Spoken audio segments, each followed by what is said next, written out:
प्यारे बच्चों, आज हम कक्षा 10 गणित में अध्याय 6 त्रिभुज के अंतर्गत प्रमेय 3 का अध्ययन करेंगे।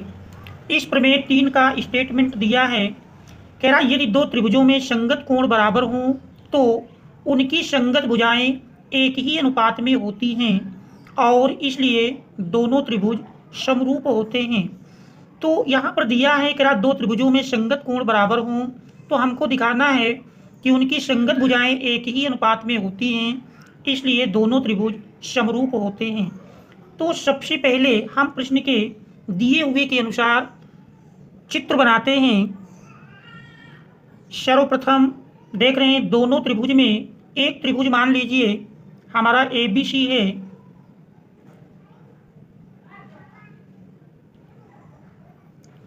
ABC और दूसरा त्रिभुज DEF दिया है।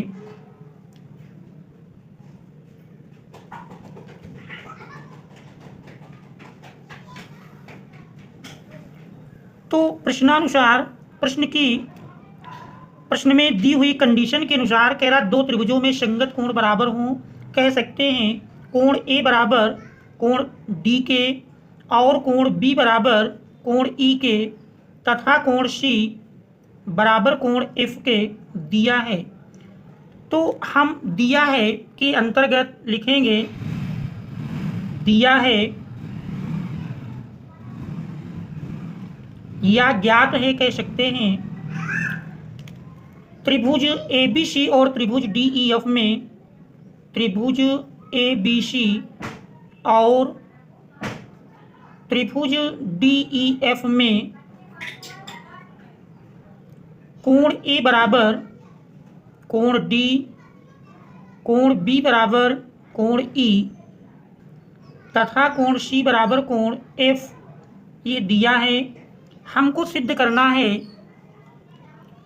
सिद्ध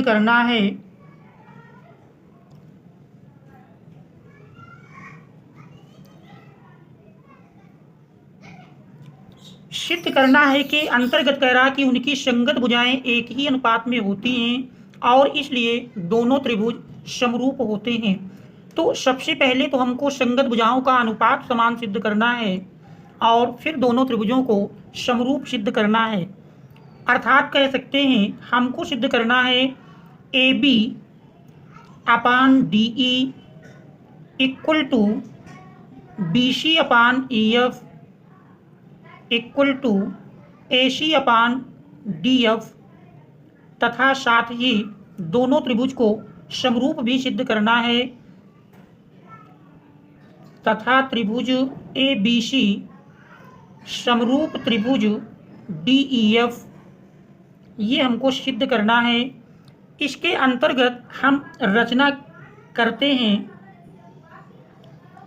रचना में हम AB के बराबर DE में से DP काट लेते हैं और AC के बराबर DQ फिर PQ को मिला देते हैं। तो ये कार्य हमारा रचना के अंतर्गत होगा। AB इक्वल टू DP तथा AC इक्वल टू DQ काटा, फिर PQ को मिलाया। तो ये हमारा रचना के अंतर्गत मिलेगा। अब हमको सिद्ध करने के लिए उत्पत्ति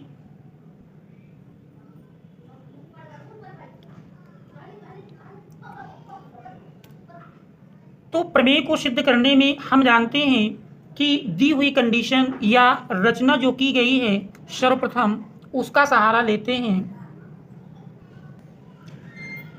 सर्वप्रथम हम त्रिभुज ABC और त्रिभुज DPQ में देखेंगे।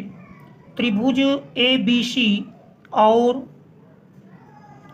त्रिभुज DPQ में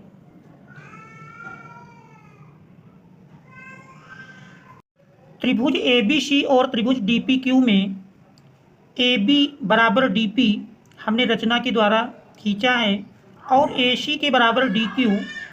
तो देख रहे हैं AB इक्वल टू DP ये हमारा रचना के माध्यम से मिला है, रचना से। और कोण ए बराबर कोण डी देख रहे हैं दिया है, कोण ए बराबर कोण डी, ये कंडीशन दिया है। इसके बाद देख रहे हैं ए सी बराबर डी क्यू, ये भी रचना के माध्यम से मिला है, ए सी इक्वल टू डी क्यू, ये हमारा रचना के माध्यम से,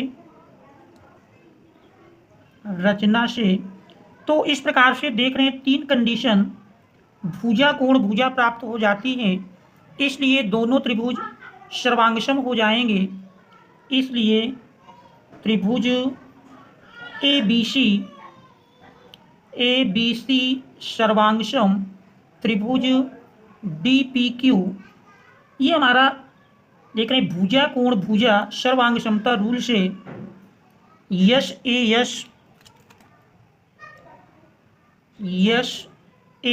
यस सर्वांग समता रूल से दोनों त्रिभुज सर्वांगसम हो जाते हैं। हम जानते हैं दो सर्वांगसम त्रिभुजों के सभी संगत भाग बराबर होते हैं CP/CT रूल के अनुसार। तो यहाँ से हमारा मिल जाएगा कोण B बराबर कोण P, इसलिए कोण B बराबर कोण P तथा कोण C बराबर कोण Q, तथा कोण C बराबर कोण Q। परंतु देख रहे हैं यहाँ दिया है कोण B बराबर कोण E, परंतु कोण B बराबर कोण E दिया है।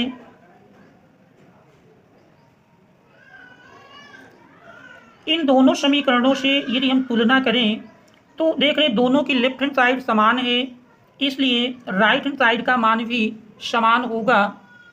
तो कोण P बराबर कोण E के मिल जाएगा। देख रहे हैं यहाँ से कोण P बराबर कोण E के मिल जाता है, जो कि संगत कोण है। कोण P बराबर कोण E जो कि संगत कोण है, जो कि संगत कोण है। इससे स्पष्ट हो जाता है कि संगत कोण तभी बराबर होते हैं जब दो समांतर रेखाओं के बीच बने होते हैं, इसलिए PQ EF के समांतर होगी, भुजा PQ EF के समांतर होगी, इसलिए PQ समांतर EF। थेल्स की प्रमेय से यदि किसी त्रिभुज में कोई रेखा किसी त्रिभुज की एक भुजा के समांतर है तो वह अन्य दो भुजाओं को एक ही अनुपात में विभाजित करती है। तो थेल्स की प्रमेय के अनुसार देखेंगे तो dP upon DE equal to मिल जाएगा DQ अपान DF के। ये हमारा थेल्स की प्रमेय से प्राप्त हो जाता है, थेल्स की प्रमेय से।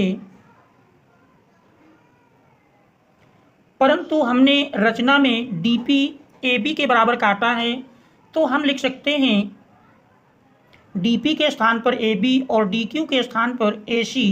तो ये हमारा मिल जाएगा AB upon DE equal to AC upon DF। ये मान लीजिए हमारा इक्वेशन नंबर 3 बन जाता है। इसी प्रकार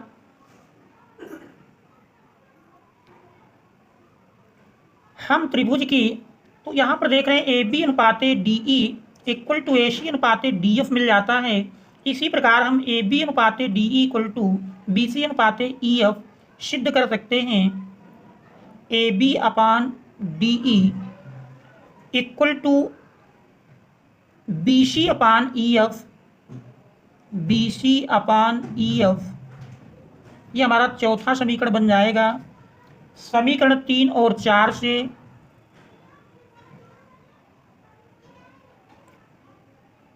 समीकरण 3 और 4 से देखें तो AB upon DE equal to BC upon EF equal to AC upon DF। ये हमारा पहला भाग सिद्ध हो जाता है। और देख रहे हैं दोनों त्रिभुजों में, त्रिभुज ABC और त्रिभुज DEF में संगत कोण बराबर दिए थे और संगत भुजाओं का अनुपात हमने बराबर सिद्ध कर लिया। अब दो त्रिभुजों के समरूप होने का यही प्रतिबंध है कि संगत कोण बराबर हों और संगत भुजाओं का अनुपात समान हो, इसलिए दोनों त्रिभुज समरूप होंगे। त्रिभुज ABC समरूप त्रिभुज DEF, यही हमको सिद्ध करना था। Proved. Thanks all of you for watching.